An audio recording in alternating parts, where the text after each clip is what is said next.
kita juga punya ulama, kita juga punya kiai. Syekh Yusuf Qaradawi boleh berpendapat seperti itu, tapi apakah pendapatnya bisa kita pakai? Kita tanya kiai kita. Syekh Yusuf Al-Qaradawi, lautan. Lautan itu bagaimana? Ada ikannya, ada bangkainya, ada limbahnya. Kita pilih ikannya, kita tinggalkan limbah dan bangkainya.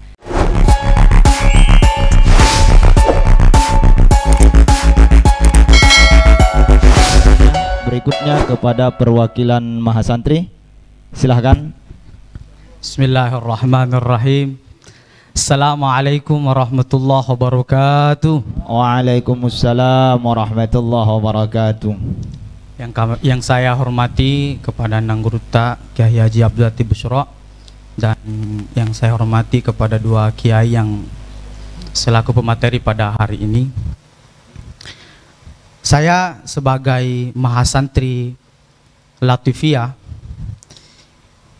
ingin bertanya terkait tentang ada beberapa redaksi dalam kitab Fiqhud Daulah fil Islam yang dikarang oleh Syekh Yusuf Al-Qaradawi, karena salah satu mata kuliah kami adalah as-siyasah, dan salah satu kitab yang menjadi perbandingan dalam semester kami tersebut adalah Fiqhud Daulah fil Islam. Nah, di sini dijelaskan bahwa banyak di antara orang-orang yang bertanya bagaimana hukumnya ketika menyandingkan kata-kata Islam dengan nama yang lain seperti Al-Islam, Al-Islam As-Siyasiyu, Al-Islam Al-Ifraqiyu, Islam Afrika, Islam Amerika, atau yang masyhurnya ya Islam Nusantara. Nah, di sini beliau menjawab awwalu ma yajibu an nubayyinahu huna anna hadhi tasmiyata fi nadhrina nahnul muslimin marfudatun. Bahkan beliau menyebutkan wadzalika li annaha tatbiqun li khattatin wada'aha khusumul Islam. Ini katanya yang menjadi pola pemikir seperti itu adalah orang yang statusnya sebagai musuh-musuh Islam. Pertanyaan saya, ada 3 pertanyaan yang mendasar, tidak sampai 4. Yang pertama, bagaimana tanggapan Kiai terkait argumen yang ditulis oleh Syekh Yusuf Al-Qaradawi?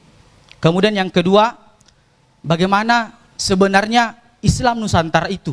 Karena ada saja itu yang menjelma sebagai NU, tapi wa fil haqiqati annahum laisa minan nahdiyyin. Kemudian yang ketiga, bagaimana pendapat Kiai terkait tentang Syekh Yusuf Al-Qaradawi? Sebagai perbandingan, Syekh Yusuf Al-Qaradawi itu salah satu yang memfatwa halal darahnya Syekh Ramadan Al-Buti. Ya, yang dari Syria. Itulah kenapa Syekh Ramadan Al-Buti kemudian dibunuh oleh orang, dibom, masih belum mati, ditembak. Padahal Syekh Ramadan Al-Buti siapa yang menyaksikan keahlussunahan beliau? Beliau punya kitab banyak sekali, Fiqhus Sirah, Dhawabitul Maslahah, Syarah Hikam, banyak sekali, dan merupakan ulama rujukan kita di dalam Ahlussunnah wal Jamaah. Salah satunya adalah Syekh Ramadan Al-Buti. Itu salah satu. Apakah kita setuju dengan fatwa tersebut? Pertanyaan saya. Itu ya. Itu artinya begini, kita punya kaidah khudz ma sofa wa da' ma kadar. Ambil yang baik, tinggalkan yang kotor, begitu. Nah, yang baik menurut siapa? Tentu saja yang baik menurut sini. Yang menurut saya kekeliruan, saya tentu kita tidak ada apa-apanya keilmuannya dibanding Syekh Yusuf Al-Qaradawi. Cuma kalau saya menilai kekeliruan Syekh Yusuf Al-Qaradawi dan orang-orang seperti Syekh Yusuf Al-Qaradawi melihat kacamata orang lain dengan dirinya, itu keliru. Melihat permasalahan di Syria tapi dengan kacamata dia, padahal dia tidak tinggal di Syria, itu keliru. Karena itu nanti yang akan kita sampaikan, saya dan Ki Hafid, apa yang akan saya sampaikan dengan Ki Hafid itu hanya sebatas ma'arif, pengetahuan-pengetahuan. Al-ikhtiyar al-fiqhinya bagaimana, pilihan fikihnya bagaimana, tanya ke Ki Abdul Latif. Jadi yang fatwa beliau, kita hanya menyampaikan ada begini, ada begini, ada begini. Ikhtiar fikhinya bagaimana, pilihan fikihnya bagaimana, tanya kepada ulama sini.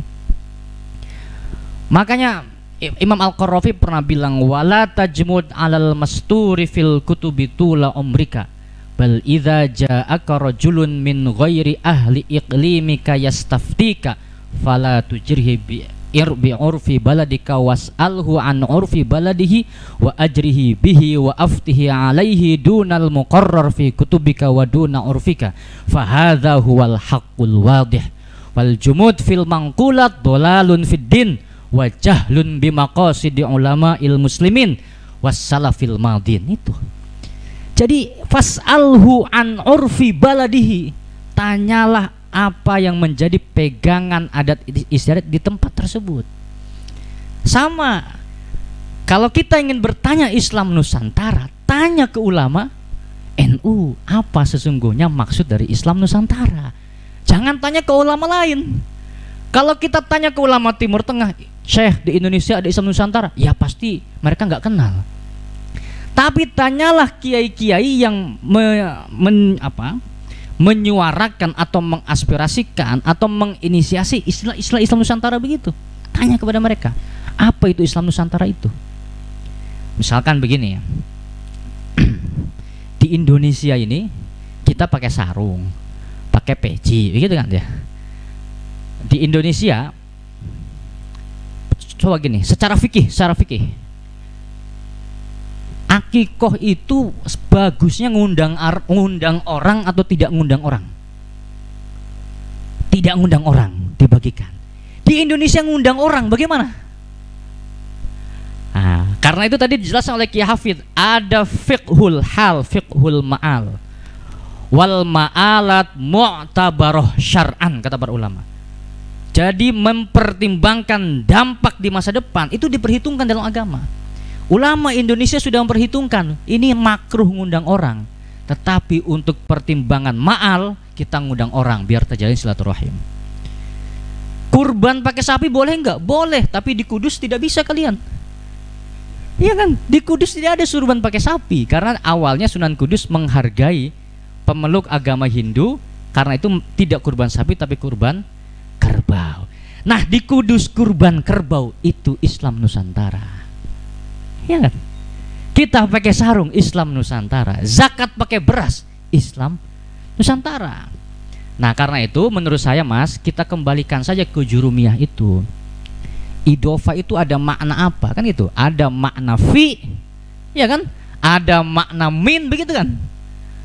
Satu lagi itu apa itu? Makna fi, mana min, mana li, makna li. Apakah yang dimaksud Islam Nusantara itu adalah Islam li Nusantara? Jelas tidak. Islam min Nusantara? Jelas tidak. Islam fi Nusantara, itulah yang kita maksud. Bagaimana praktek-praktek keagamaan Islam yang ada di Nusantara. Sebagai perbandingan begini, kalian harus yakin betul kalau Ki Abdul Latif ini lebih wali dari ulama-ulama Yaman dan lebih wali dari ulama-ulama Mesir dan sebagainya. Harus yakin. Contoh begini Mas, biar kita paham betapa besarnya ulama NU. Ulama-ulama yang dari Yaman, yang dari Mesir, mohon maaf, datang ke Indonesia menyuarakan Islam damai, damai dengan tetangga. Pertanyaan saya, di Timur Tengah, di Maroko, di sana ada tetangga? Ada tetangga enggak? Enggak ada. Rumah di sana tuh flat, apartemen, enggak kenal di sebelah kita itu siapa, enggak kenal. Jadi yang mengamalkan mangkana yu'minu billahi wal yaumil akhir fal yukrim jarahu di Indonesia, di kita. Islam ramah. Yang masih kacau pertanyaannya Indonesia atau di Timur Tengah? Timur Tengah. Jadi orang-orang sana bilang Islam ramah, di sini tidak usah diomongkan Islam ramah. Lihat kiai, kita sudah adem. Itu menunjukkan fi majalit tatbiqati syar'iyyah nahnu muqaddam. Dalam permasalahan mempraktekkan syariat-syariat itu sesungguhnya kita lebih. Saya mohon maaf agak berapi-api dikit. Minum dulu. Ini soalnya penting. Sekarang begini. Ada contoh yang menarik. Biar nggak lupa tadi apa sih pertanyaannya gitu. Nah jadi itu ya, saya kembali ke awal terkait istilah apakah kita harus setuju tidak dengan Syekh Yusuf Al-Qaradawi. Tentu kita timbang-timbang, pertimbangan yang paling bagus siapa, kita tanya kiai kita. Kita juga punya ulama, kita juga punya kiai. Syekh Yusuf Qaradawi boleh berpendapat seperti itu, tapi apakah pendapatnya bisa kita pakai? Kita tanya kiai kita. Ya, yang paling tahu permasalahan di antara kita adalah kiai kita. Ya jadi itu kalau saya menanggapi Syekh Yusuf Al-Qaradawi lautan. Lautan itu bagaimana? Ada ikannya, ada bangkainya, ada limbahnya. Kita pilih ikannya, kita tinggalkan limbah dan bangkainya.